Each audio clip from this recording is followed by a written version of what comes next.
எங்களை வாழ வைத்துக் கொண்டிருக்கும் தமிழ் சினிமா ரசிகர்கள் ஆகிய உங்கள் அனைவருக்கும் எனது பணிவான வணக்கம்.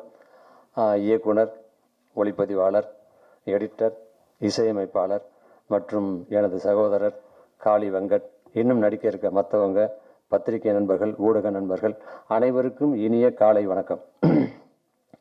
அதாவது அப்பான்னு சொன்னோடனே ஒரு சின்ன நடுக்கம் வரும், எல்லாருக்கும் ஒரு பயம் வரும். அதாவது அப்பா ஸ்தானத்துக்கு போயிட்டோன்னா ஆல்ரெடி போயாச்சு, 2 பிள்ளையை பெற்றாச்சு, நீங்கள் புதுசாக ஏதோ அப்பா வரேன்னு நினச்சிட்டு இருக்காங்க. அப்பான்னா நிறைய பொறுப்புகள் இருக்கும். ஆனால் இதில் அப்பா இருக்காரு, அப்பாவை விட பொறுப்பு அதிகமாக இருக்கிறது நம்ம லக்ஷா. உண்மையிலே அந்த கதையை கேட்கும்போது ரொம்ப வருஷம் கழிச்சு யாரும் நம்மளை கூப்பிட்டு கதை சொல்ல போகிறதில்ல, வாங்க ஒரு 4 நாள் ஒர்க்கு, அது அவர் கூட வர்றீங்க, இவர் கூட வர்றீங்க அப்படின்னு சொல்லிட்டு போவாங்க. ஆனால் முதலாக கூப்பிட்டு ஒரு கதையை சொல்லி ரொம்ப வருஷத்துக்கு அப்புறமா அந்த கதை சொல்லி முடித்தோடனே அவரை கட்டி பிடிச்சி, உண்மையிலே அவர் சொல்லிட்டு இருக்கும்போதே நான் அழுதுட்டேன். அவ்வளவு பிரமாதமாக அந்த எந்த கேரக்டருமே சின்னது பெருசு சொல்ல முடியாது, அத்தனை கேரக்டரும் அவ்வளவு அற்புதமாக இருந்தது. நான் லைசன்ஸ்னு ஒரு படம் ஒரே ஒரு நாள் ஒர்க் பண்ணேன். அவர் கூட அப்போ பேசலை என்கிட்ட. அந்த அசிஸ்டன்ட் விட்டு பேச சொல்லி, இப்போ சார் இந்த கதையில் வந்து நீங்கள் தான் இதை சொல்கிறது, உங்கள் மூலமாக தான் இந்த லைசன்ஸ்னால் என்னங்கிறது ரிவீல் ஆகும், அதில் ஒரு நாள் தான் சார் ஒர்க்கு, ஆனால் கொஞ்சம் எனக்காக பண்ணுங்க அப்படின்னு சொன்னார். சரி போய் பார்த்தேன், என்ன கேரக்டர் என்ன எதுவுமே சொல்ல, ஒரே நாள் நடிச்சாச்சு முடிச்சாச்சு. ஆனால் அவர் அங்கே பேசுவாரா பேச மாட்டாரானே தெரியல. இவர் மட்டும் பேசாமல் உட்காந்துக்கார், மற்றவங்க எல்லாம் பேசுகிறாங்க. இவர் என்ன கதை சொல்ல போறாரு நம்மகிட்ட அப்படின்னு சொல்லிட்டு தான் போனேன். ஆனால் உண்மையிலே மிரள வச்சுட்டார். நான் கணபதியை பார்த்துருக்கேன், கணபதியோட சேர்ந்து முருகனை இப்போ தான் பார்க்குறேன். அண்ணன் தம்பி 2 பேர்த்தையும் ஒரு உருவத்தில் பார்க்குறேன். உண்மையாக ரொம்ப பிரமாதமாக கதை சொன்னார். ஒரு படம் இல்லை, 2 படம் இல்லை, 3வது படம். அதாவது 1ல் விட்டா 3ல் பிடிப்பான்னு சொல்லுவாங்க. 3வது படம் கண்டிப்பாக இந்த படம் பெரிய வெற்றி படமாக அமையும் நான் அவர்கிட்ட சொன்னேன். சொல்லிட்டு சொன்னேன், ஹீரோயின் யாருன்னு கேட்டேன். இந்த மாதிரி லக்ஷான்னு ஒருத்தவங்க புதுசாக பண்ணுறாங்க அப்படின்னு சொல்லி சொன்னார். சார் அந்த புதுசாக பண்ண இது வந்து கதை வந்து நீங்கள் சொன்ன மாதிரி பாலச்சந்தர் சார் படத்தில் வர்ற ஹீரோயின் மாதிரி வெயிட்டான கேரக்டராக இருக்குது. அந்த புதுசாக ஒரு ஹீரோயின் பண்ணும்போது அவங்க அதுக்கு உண்டானது இருக்கான்னு கேட்டேன். அப்போ 2-3 ஃபோட்டோஸ் அப்போ அந்த செல்லில் எடுத்து காமிச்சார். சார் முதல்ல இவங்களை பார்த்தேன், அப்புறம் இந்த ஃபேஸில் நீங்கள் இருக்கீங்க, அதனால தான் உங்களுக்கு தகுந்த மாதிரி ஒரு பொண்ணை பார்த்தேன், இந்த பாருங்க உங்கள் ஃபேஸையும் அவங்க ஃபேஸையும் மேட்ச் பண்ணியிருக்கேன். அது மட்டும் இல்லை, இவங்களை 2-3 சீனும் எடுத்து பார்த்தேன், எக்ஸலண்ட்டாக பண்ணாங்கன்னு. உண்மையிலே இங்கே வந்து உட்காந்தோடனே பார்த்தேன், நிஜமாவே இந்த பொண்ணால் எந்த கேரக்டர் வேணாலும் பண்ண முடியுங்கிற தைரியம் எனக்கு பார்த்தோன்னே வந்துருச்சு. ஏன்னா எப்போவுமே கூச்சம் இல்லாமல் இருந்தால் போதும், தாராளமாக என்ன கேரக்டர் வேணாலும் பண்ணலாம். அதுபோல் அவ்வளோ அழகாக பண்ணார். இந்த இளஞ்செழியன் சார், அவரை பற்றி சொல்லணும்னா, போன படம் லைசன்ஸு எந்த அளவுக்கு அது வசூல் வந்ததுன்னு தெரியல. ஆனால் நல்ல படம்னு நீங்கள் எல்லாருமே எழுதுனீங்க, விமர்சனத்தில் ரொம்ப அழகாக எழுதியிருந்தீங்க. ஆனால் அந்த படம் ஒருவேளை அவருக்கு வந்து லாஸ் ஆகிருந்தா கூட அதை பொருட்படுத்தாம சமூகத்துக்கு தேவையான ஒரு நல்ல விஷயத்த சொல்றீங்க. அடுத்த படத்துக்கும் உங்களுக்கு உறுதுணையா இருப்பேன்னு சொல்லி வந்து நிற்கிறார் பாருங்க. உண்மையில அந்த இளைஞர் அண்ணனுக்கு எனது மனமார்ந்த வாழ்த்துக்களை சொல்லிக்கிறேன். உனக்கு காளி வெங்கட் நானும் ஒரு 10 நாளைக்கு முன்னாடி ஒரு ஷூட்டிங்கில் இருந்தோம், அதான் சொன்னார் அவர். அப்போ நடிச்சிட்டு இருக்கும்போது நான் சொன்னேன், வெங்கட்டு இந்த மாதிரி ஒரு கதை கேட்டேன், இந்த மாதிரி பாலா சொன்னாரா உங்ககிட்ட, ரொம்ப பிரமாதமான கதை, உங்களுக்கு கூட ஒரு கேரக்டர் சொன்னார் அதில் அப்படின்னு. ஆமாண்ணே பேசுனாங்கண்ணே, என்ன கதை கேட்கல அப்படின்னாரு. நீங்கள் ஃபஸ்ட்டு அந்த கதையை கேளுங்க, அதுக்கப்புறம் நீங்கள் முடிவு பண்ணுங்கன்னு. இந்த சொல்கிறேன், இந்த 2-3 நாள் முடிச்சேன்னு சொல்கிறேன்.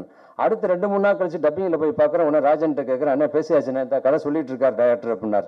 அந்த கதையை கேட்டு விட்டு அவர் சொன்ன மாதிரி அட்வான்ஸ் வாங்காமல் சம்பளம் பேசாமல் கதையை கேட்டு இந்த கேரக்டர் கேட்டு பிடிச்சி வந்தது தான் நானும் காளி வெங்கட்டும்.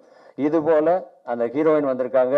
இப்போ ரெகனா மேடம் கேட்டாங்கன்னு சொல்லி காளி வெங்கட் சொன்னார், ஜிவி கூட நிறைய படம் நடிச்சிருக்கீங்களான்னு. ஜிவி கூட ஒரு படம் கூட நடிச்சதில்லை நான். அதே மாதிரி உங்க இசையிலையும் ஒரு படம் கூட நடிச்சதில்லை. முத நீங்க வாசிச்சு நடிக்கிறேங்கிறப்ப உண்மையிலே ரொம்ப சந்தோஷமா இருக்கு.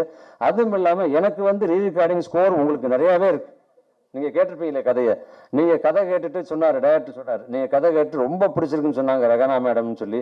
ரெகனா மேடம் மட்டும் இல்லை, யாரு கதை கேட்டாலும் அத்தனை பேருக்கும் பிடிக்கும், யாரு படம் பார்த்தாலும் அத்தனை பேருக்கும் பிடிக்கும். கண்டிப்பாக இந்த கதை எல்லா இடத்துலையும் பேசப்படும். அடுத்த மகளிர் தினம் வரும்பொழுது கண்டிப்பாக இந்த படத்தை போற்றி பேசுவாங்க, பல விருதுகள் கொடுப்பாங்க, இது வேணா உறுதி கண்டிப்பா.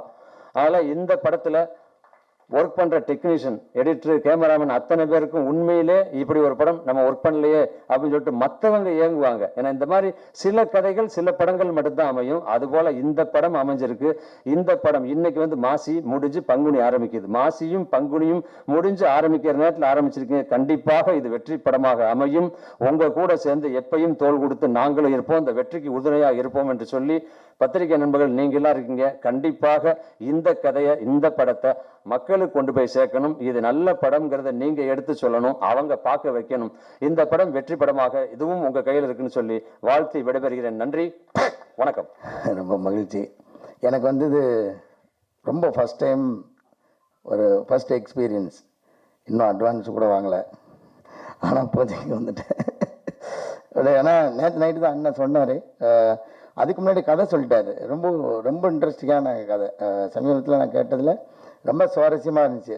என்டர்டெயின்மெண்ட்டாகவும் சரி, அது என்கேஜாகவும், அது பேசுகிற விஷயமும் சூப்பராக இருந்தது. அந்த எல்லாத்துக்குள்ளேயும் அவரோட பார்வையில் ஒரு அறம் இருக்குது இந்த கதையில். அது எனக்கு ரொம்ப பிடிச்சிருந்துச்சி. என்னோடய கேரக்டர் ரொம்ப இன்ட்ரெஸ்டிங்காக, ரொம்ப பெக்குலியராகவும் இருந்தது. அதனால் இந்த படம் நிச்சயமாக பண்ணுறது. நல்ல டீமாகவும் இருக்குது. கார்த்திக் அவர் உங்களுக்கு தெரிஞ்சிருக்கும் நினைக்கிறேன், விவேக் பிரசன்னா அவரோட சகோதரர். அவர் தெரியாதவங்க இதன் மூலமாக தெரிஞ்சுக்க. அப்புறம் அவரோட ரைட்டிங்கில் நான் இன்னொரு படம் பண்ணியிருந்தேன், அது சும்மா ஒரு இதில் சொல்லிக்கிறேன். அது படம் சீக்கிரம் வரப்போகுது. பயங்கரமாக இருந்துச்சு, எனக்கு எக்ஸ்பீரியன்ஸாக சூப்பராக இருக்கும். அந்த படம் ரொம்ப இன்ட்ரெஸ்டிங்கான படம், அவரோட ரைட்டிங்கில் வரப்போகுது. அப்புறம் இந்த மொத்த டீமுக்கும் என்னோடய வாழ்த்துக்களும். நானும் உள்ளே இருக்கேன்றத மகிழ்ச்சியும் தெரிவிச்சுக்கிறேன். அண்ணன் வையாபுரி அண்ணன் கூட ரீசெண்டாக ஒரு படம் ஒர்க் பண்ணோம், திரும்பவும் சேர்ந்து ஒர்க் பண்ணுறது ரொம்ப மகிழ்ச்சிண்ணே. மேடம் ரேணு மேடம் கேட்டாங்க, பிரகாஷ் கூட நடிச்சிக்கிங்கன்னா டக்குன்னு ஞாபகத்துக்கு வரல. நமக்கு ஜிவி சார்னே சொல்லி பழகிட்டோம். அவங்க வீட்டில் செல்லமாக கூப்பிட்ற பேர் நினைக்கிறேன் அப்படி. நான் அவர் யோசிச்சுட்டே இருக்கேன், பிரகாஷ். அப்புறம் 3 படம் நடிச்சிருக்கேன். அப்புறம் ஆமாம் மேடம் நான் சொன்னேன். அதுக்கப்புறம் ரொம்ப நல்ல எக்ஸ்பீரியன்ஸு. எல்லாருக்கும் நன்றி, இயக்குனருக்கு ரொம்ப நன்றி, வாழ்த்துக்களும். கார்த்தி வரும்போது என்ன சொன்னேன், ஆனால் ஒரு பாட்டு பாடி விடுங்க, அப்போ தான் ரொம்ப வைரல் ஆகும் அப்படிலாம் சொல்லி. எனக்கு பாட்டுலாம் பாட தெரியாது கார்த்தி, பேசுகிறதே எனக்கு கூச்சமாக இருக்கும். ரொம்ப நன்றி, தேங்க்யூ. எல்லாருக்கும் வணக்கம். என் பேர் நக்ஷா சரண். ஃபஸ்ட்டு என்னோட வாய்ஸுக்கு மன்னிப்பு கேட்டுக்கிறேன், I am not feeling well. இங்கே வந்திருக்க எல்லாரும், Kali Venkat sir, Vaiyapuri sir, Raina ma'am, it's an honour to work with you ma'am. And press and media family, இங்கே எங்களை சப்போர்ட் பண்ணுறதுக்கு ரொம்ப ரொம்ப தேங்க்யூ. இதே மாதிரி கடைசி வரைக்கும் எங்களை சப்போர்ட் பண்ணுவீங்கன்னு நம்புகிறோம். டைரக்டர் சார் ரொம்ப ப்ரௌடாக அவர் சொல்லிப்பார், ஐ ரைட் குட் விமன் கேரக்டர்ஸ்னு. I think it's is biggest asset. So அந்த ஒரு இதில் எனக்கு இந்த கேரக்டர் கிடச்சது, I am very very blessed. And இந்த கேரக்டருக்கு ஒரு ஜஸ்டிஸ் கொடுப்பேன்னு நம்புகிறேன் சார். நிறைய டைம் எடுத்துக்கல. Thank you so much. I think once the project is done இன்னும் பேச வரேன். Thank you so much. Ganapathi Balamurugan இதுவரைக்கும் இயக்கிய 2 படங்களுமே அனைவருக்கான படம். அதில் ஒரு காட்சி கூட முகம் சுளிக்க வைக்காது. இன்னும் ஒரு படி மேலே சொல்லணும் அப்படின்னா, இந்த லைசன்ஸ் படம் பார்த்தீங்க அப்படின்னா, அது ஒரு பெண் பாதுகாப்பை, ஒரு பெண்மையை மையமாக வைத்து எடுத்த படம். கதையை பொறுத்த வரைக்கும் அது ஒரு மிக சிறந்த கதை. ஒரு சமூக அக்கறையோடு எடுத்த படம் லைசன்ஸ். அந்த சமூக அக்கறை அவருடைய 3வது படமான பைக் டாக்ஸியிலும் தொடரும் என்று நாங்கள் மிக ஆழமாக நம்புகிறோம். நியூ நார்மல் ஃபிலிம் ஃபேக்டரியை பொறுத்தவரை எத்தனை படங்கள் நாங்கள் தயாரித்தோம் என்பதை விட எத்தகைய படத்தை நாங்கள் தயாரித்தோம் என்பதுதான் மிக முக்கியமாக நாங்கள் பார்க்கின்றோம். பைக் டாக்ஸி ஹீரோ இல்லாத சப்ஜெக்டான்னு கேட்டிங்கன்னா இல்லை. பைக் டாக்ஸியில் ஒரு மிகப்பெரிய ஹீரோவை நாங்கள் இன்ட்ரடியூஸ் பண்ணுறோம். அவங்க பேர் நக்ஷா. ஹீரோ ஹீரோயின் எல்லாமே அவங்க தான். ஒரு ஜெண்டர் ஸ்டீரியோ டைப்பை உடைத்து ஆண்கள் மட்டுமே வேலை செய்யக்கூடிய சில துறைகளில் அந்த ஜெண்டர் ஸ்டீரியோ டைப்பை உடைத்து பெண்களும் இந்த வேலையை பார்க்க முடியும் என்பதை ஒரு திரைப்படம் வாயிலாக மிக அழகாக சொல்ல வருகிறார் நக்ஷா. நக்ஷா ஒரு நல்ல பர்ஃபார்மர். இந்த படம் முடிஞ்ச உடனே நக்ஷாவை ஒரு மிகப்பெரிய ஒரு லீட் ஹீரோயினா, தமிழ்நாட்டில் ஒரு மிக சிறந்த ஹீரோயினா நீங்கள் பார்ப்பீங்க அப்படின்றதுல நாங்கள் ரொம்ப தெளிவாக நம்புகிறோம். எங்களுடைய கேஸ்ட் அண்ட் க்ரூ ரொம்ப நம்புகிறோம். அதை நீங்கள் திரைப்படம் வந்த பிறகு நக்ஷாவுடைய பெர்ஃபார்மன்ஸ் நீங்களே பார்ப்பீங்க. பைக் டாக்ஸியை பொறுத்தவரை கதை சுருக்கம் என்ன அப்படின்னா, ஆண்கள் மட்டுமே வேலை செய்யக்கூடிய அந்த ஒரு வேலையை ஒரு பெண் முதல் முறையாக ஒரு பைக் டாக்ஸி டிரைவராக செல்கிறார். அவர்களை சுற்றி இருக்கும் அந்த பெண்மையை மையமாக கருத்தில் கொண்டு எடுக்கக்கூடிய படம். அவர் அந்த துறையில் அந்த வாழ்க்கையில் சந்திக்கக்கூடிய பல மனிதர்களுடைய கதை சம்பவம் தான் இந்த பைக் டாக்ஸி. இதுவும் ஒரு நெகிழ்ச்சியான கதையாக இருக்கும் என்பதை நாங்கள் மிக தெளிவாக நம்புகிறோம். ஒரு சமூக அக்கறையோடு மட்டுமே கணபதி பாலமுருகன் படம் எடுப்பார் என்பதை தனிநபராக நான் மிக முக்கியமாக நம்புகிறேன். இந்த திரைப்படம் வெற்றி பெற உங்களுடைய அனைவரின் வாழ்த்துக்களும் எங்களுக்கு ஆசீர்வாதங்களும் தேவை. நன்றி, வணக்கம். இந்த படத்தோட கதை ஃபுல்லாக ஒரு பைக் டாக்ஸி பற்றின கதை. ஸோ ஒளிப்பதிவும் சரி எல்லாமே டிஸ்கஸ் பண்ணியிருக்கோம். நிறைய எக்ஸ்டீரியர் ஷார்ட்ஸ் இருக்குது. என்னோட பெஸ்ட் ஒர்க் இந்த படத்தில் கண்டிப்பாக இருக்கும். நன்றி. அந்த படத்தில் ஒரு பயணத்தை பற்றி படம் இல்லையா, அதனால் அவரோட பயணமும் நான் பார்த்துருக்கேன் வாழ்க்கையில். அதனால் நல்லாவே சிறப்பாக இருக்கும். அவர் எந்த மாதிரியான சூழல் தந்தாலும் சிறப்பாக எழுதிடுவோம் அப்படிங்கிறது தான் தமிழ் துணையாக இருக்குது. ப்ளஸ் ப்ரொடியூசர் சார் சொன்ன போல் பெண்கள் சில துறைகளுக்குள்ளே வரவே முடியாது அப்படின்ற மாதிரியான ஒரு ஆண் மையம் இருக்கு இல்லையா, அதை உடைக்கக்கூடிய நிறைய துறைகள் இன்றைக்கி வந்துடுச்சு. நிறைய பேர் உள்ளே வந்துட்டோம். இந்த படம் அதற்கான ஒரு முன்னோட்டமாக திரைத்துறையில் இருக்கும் அப்படிங்கிறது நல்லாவே தெரியுது. அவங்க நடிக்கிறவங்களுக்கு முதற்கண் வாழ்த்துக்கள். ஆமாம், சிறப்பாக வரட்டும். எல்லாருக்குமே மகிழ்ச்சி. அண்ணனோட அவரோட முதல் படத்தில் எழுதியிருந்தேன், ரெண்டாவது படம் கொஞ்சம் எழுத முடியல. இப்போ இந்த படத்தில் மீண்டும் இணைஞ்சிருக்கோம். ரஹேனா மேடத்தோடையும் அப்படி தான். மேடமோட ஒரு படம் ஒர்க் பண்ணியிருந்தேன், நிலம் நீர் காற்றுன்னு ஒரு படம். அந்த படமும் ஒரு சமூக பிரச்சனையை பேசின படம் தான். இதுவுமே சமூகத்தில் இருக்கக்கூடிய ஒரு மைய விஷயத்தை அலசக்கூடிய திரைப்படமாக இருக்குது. உலக அளவில் உலக திரைப்படங்களில் நிறைய படங்கள் இந்த பயணத்தை குறித்து நிறைய ஆழமான பயணத்தின் வழியாக நிறைய தத்துவங்களை பேசிய படங்கள் உண்டு. ஈரானிய படங்களில் நிறைய படங்கள் நீங்கள் பார்க்கலாம். அதில் பெரும்பாலும் எல்லா படங்களுமே ஒரு பயணம் சார்ந்த திரைப்படமாக இருக்கும். அப்பாஸோட திரைப்படங்கள் குறிப்பாக சொல்லணுன்னா அப்பாஸ் கைராசாமியோட படம், அதில் டாக்ஸி வச்சு ஒரு படம் பண்ணியிருப்பார் அவர். ஒரு டாக்ஸி டிரைவர், அவங்க சந்திக்கிற பேசஞ்சர்ஸ், அவங்களுக்கு இடையில் இருக்கக்கூடிய ஊடாடல்கள், அதன் வழியாக ஒரு வாழ்க்கையின் தத்துவத்தை மிக சிறப்பாக சொல்லக்கூடிய படமாக அவருடைய படங்கள் இருக்கும். எனக்கு தெரிஞ்சு இந்த படமும் ஒரு பெண்ணை மையமாக வைத்துக்கொண்டு வாழ்க்கையின் அடிநாதமாக இருக்கக்கூடிய அந்த கேள்விக்குறியான தத்துவம் என்ன அப்படிங்கிறது இந்த படம் அலசும் அப்படின்னு நான் நினைக்கிறேன். நண்பர் ரமணி காந்தன் இந்த படத்தில் எழுதியிருக்கார், இன்னொரு பாடலாசிரியர் அவர். ரெண்டு பேரும் இணைஞ்சு பயணிக்கிறோம் இந்த படத்தில். ரொம்ப நன்றி. அவ்வளோதான் சொல்ல வருது இப்போதைக்கு. இந்த படத்தை வந்ததுக்கு பிறகு நிறைய பேசலாம்னு நினைக்கிறோம். ரொம்ப நன்றி அத்தனை பேருக்குமே, தயாரிப்பாளருக்கும் மிக நன்றி, வாழ்த்துக்கள். பேர் உழைப்புனா எங்களுடைய இயக்குனர் கணபதி பாலமுருகன் தான் பார்க்கணும். லைசன்ஸில் எனக்கு அறிமுகம் கொடுத்து ஒரு பாடலாசிரியராக கொண்டு வந்து அதுக்கு முதல்ல நன்றி தெரிவிச்சுக்கிறேன். இந்த படம், அதாவது எங்களுடைய இயக்குனர் பெண்ணியம் போற்றும் படங்களை தொடர்ச்சியாக கொடுக்குறாருன்றது இந்த படமும் அதுக்கு ஒரு உதாரணம். இசையமைப்பாளர் ரெஹானா மேடத்தோட முதல் நாங்கள் இணைகிறோம். என்னுடைய முன்னத்தியர் கார்த்திக் நேத்தா, அவர் என்னை கைப்பிடிச்சு அழைச்சிட்டு போகிறாரு. இந்த படத்தில் அவரோட இணைஞ்சி பாடல் எழுத வாய்ப்பு கொடுத்த இயக்குனருக்கு மீண்டும் நன்றி தெரிவித்து, இதில் பங்கேற்க அனைத்து கலைஞர்களுக்கும் நன்றி தெரிவிச்சுக்கிறேன். ஒரு சிறந்த வெற்றி படத்தை பைக் டாக்ஸியை நான் கொடுப்போம்னு நம்புகிறோம். இதை தயாரிக்கிற எங்களுடைய தயாரிப்பாளருக்கும் நன்றி தெரிவிச்சுக்கிறேன். நன்றி, வணக்கம். ப்ரொடியூசர்ஸா, டைரக்டர்ஸா எனக்கு ரெண்டாவது வாய்ப்பு கொடுத்ததுக்காக ரொம்ப நன்றி. And Rihana ma'am, thank you so much. இந்த படம் நல்லபடியாக அமையறதுக்கு வாழ்த்துக்கள். அண்ட் நாங்கள் இதுக்கு ஃபினிஷ் பண்ணிவிட்டு பேசுகிறோம். Bike taxi. தேங்க்யூ. டைரக்டர் ஒரு 25 வருஷம் ஃப்ரெண்டு எனக்கு. முதல்ல நான் அவருக்கு நன்றி சொல்லிக்கிறேன், எனக்கு இந்த வாய்ப்பு கொடுத்தது. இரண்டாவதாக நான் கடவுளுக்கு மிகவும் நன்றி சொல்லிக்கிறேன். ஏன்னா 18 வருட போராட்டம், அதை எனக்கு இந்த முதல் மேடை இது, எனக்கு இந்த வாய்ப்பளித்த என்னை இயக்குனருக்கு நான் மிகுந்த பாராட்டு தெரிவிச்சுக்கிறேன்.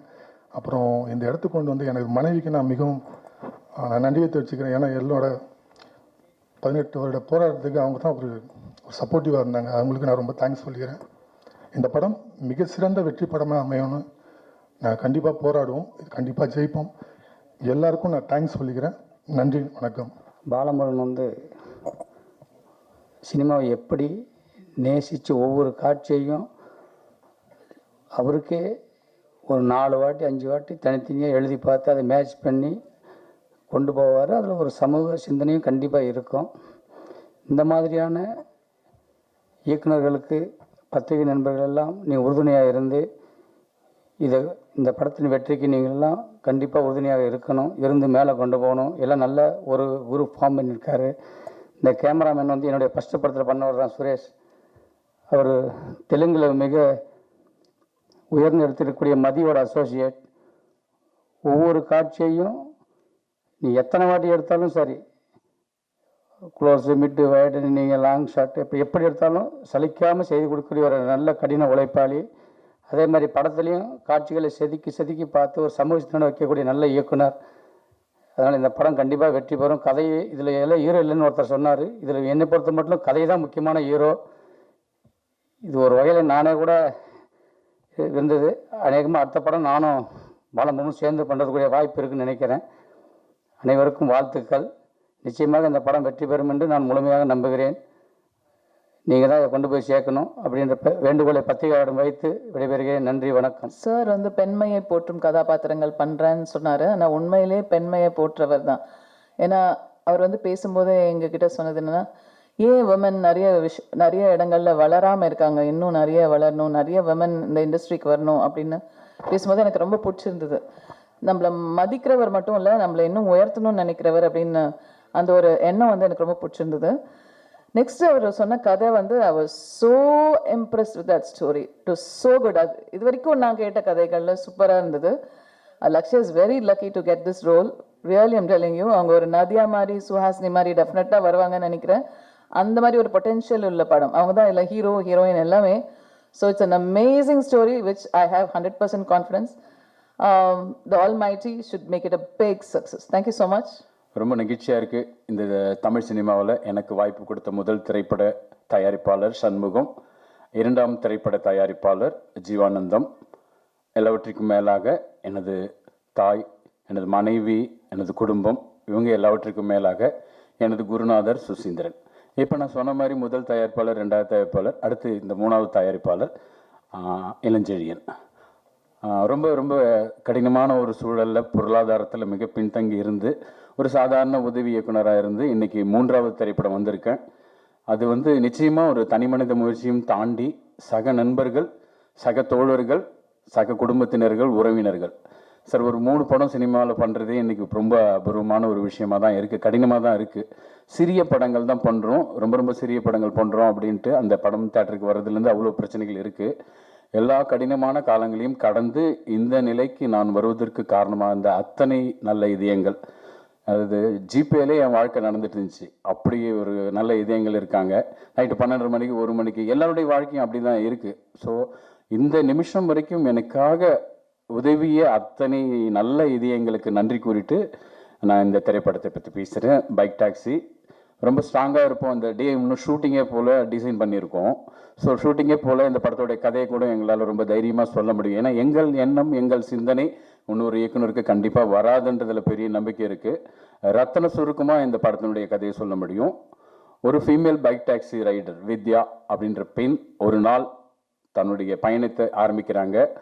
அவங்க சந்திக்கிற 6 பயணங்கள், 6 சுவாரஸ்யமான மனிதர்கள், 6 பேர் இருக்காங்க இந்த படத்தில். வந்து இன்னும் நிறைய நடிகர்கள் இருக்காங்க.